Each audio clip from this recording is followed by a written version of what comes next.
ಶಾಲೆಯಿಂದ ಹಾಲಿನ ಪೌಡರ್ ಕೊಂಡೊಯ್ಯುತ್ತಿದ್ದ ಬಿಸಿಯೂಟ ಮೇಲ್ವಿಚಾರಕ್ಕೆ ರೆಡ್ ಹ್ಯಾಂಡ್ ಆಗಿ ಸಿಕ್ಕಿಬಿದ್ದಿದ್ದಾರೆ. ಕಲಬುರಗಿ ಜಿಲ್ಲೆ ಚಿಂಚೋಳಿ ತಾಲೂಕಿನ ಚಿಮ್ಮನಚೋಡ್ ಗ್ರಾಮದಲ್ಲಿ ಘಟನೆ ನಡೆದಿದೆ. ಮೇಲ್ವಿಚಾರಕಿ ನರಸಮ್ಮ ಹಾಲಿನ ಪೌಡರ್ ತೆಗೆದುಕೊಂಡು ಹೋಗ್ತಿದ್ದಾಗ ಮುಖ್ಯ ಶಿಕ್ಷಕ ಹಿಡಿದಿದ್ದಾರೆ.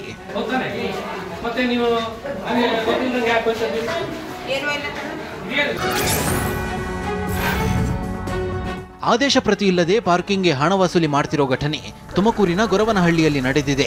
ಸಾವಿರಾರು ಭಕ್ತರು ಗ್ರಾಮದ ಲಕ್ಷ್ಮೀದೇವಿ ದರ್ಶನಕ್ಕೆ ಬರ್ತಿದ್ದಾರೆ. ಇದನ್ನೇ ಬಂಡವಾಳ ಮಾಡಿಕೊಂಡ ತೀತಾ ಪಂಚಾಯಿತಿ ಪಿಡಿಒ ರಮೇಶ್ ಪ್ರತಿ ವಾಹನಕ್ಕೆ 20 ರಿಂದ 30 ರೂಪಾಯಿ ಶುಲ್ಕ ತೆಗೆದುಕೊಳ್ತಿದ್ದಾರೆ.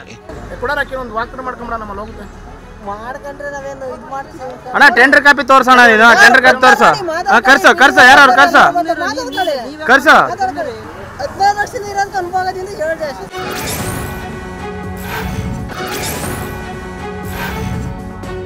ಭಾರಿ ಮಳೆಗೆ ಅಪಾರ ಪ್ರಮಾಣದ ಬೆಳೆ ನಾಶವಾಗಿರುವ ಘಟನೆ ವಿಜಯನಗರ ಜಿಲ್ಲೆ ಹರಪನಹಳ್ಳಿ ತಾಲೂಕಿನ ನಿಟ್ಟೂರು ಗ್ರಾಮದಲ್ಲಿ ನಡೆದಿದೆ. ಧಾರಾಕಾರ ಮಳೆಯಿಂದ 15 ಎಕರೆಯಲ್ಲಿ ಬೆಳೆದಿದ್ದ ಹಾಗಲಕಾಯಿ ಬೆಳೆ ನೆಲಸಮವಾಗಿದೆ. 1 ಎಕರೆಗೆ 2 ಲಕ್ಷದವರೆಗೂ ಖರ್ಚು ಮಾಡಿದ್ದ ರೈತ ಕಂಗಾಲಾಗಿದ್ದಾರೆ.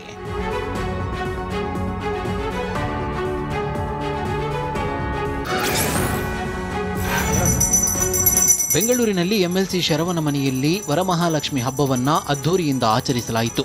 ದೇವಿ ಮಹಾಲಕ್ಷ್ಮಿಗೆ ವಿಶೇಷ ಅಲಂಕಾರ ಮಾಡಿ ಬೆಳ್ಳಿ ಚಿನ್ನದ ವಸ್ತುಗಳನ್ನ ದೇವಿ ಮುಂದಿಟ್ಟು ಪೂಜೆ ಸಲ್ಲಿಸಲಾಯಿತು. ಇದೇ ವೇಳೆ ಸ್ಯಾಂಡಲ್ವುಡ್ ಹಿರಿಯ ನಟಿ ಪ್ರೇಮಾ ಕೂಡ ಭಾಗಿಯಾಗಿದ್ರು.